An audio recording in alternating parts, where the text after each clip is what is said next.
Hi! Welcome to Richard Kabili YouTube channel, and for today's tutorial, I will be teaching you on how to add contacts in Allow Notification Do Not Disturb on iPhone X. But first, kindly subscribe to this channel and don't forget to hit the subscribe button and the bell to notify you for the new updates.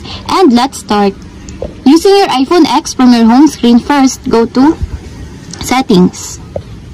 Then into Settings, scroll down and find the Focus, then click.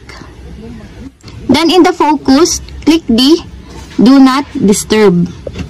Then in the Do Not Disturb, select the people under the Allow Notifications.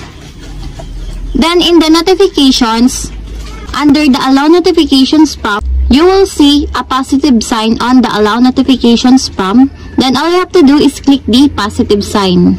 And you can now enable to add the contacts that you want in the Allow Notifications contacts. For example, my contacts is Rain, so I will choose Rain to add in my contacts.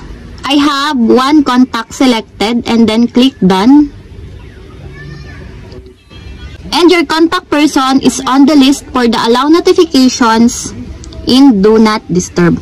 And that's it. We have successfully add contacts in Allow Notifications Do Not Disturb on iPhone X. If you have a question, kindly comment down below and don't forget to hit the subscribe button and the bell to notify you for my new updates. And thank you for watching.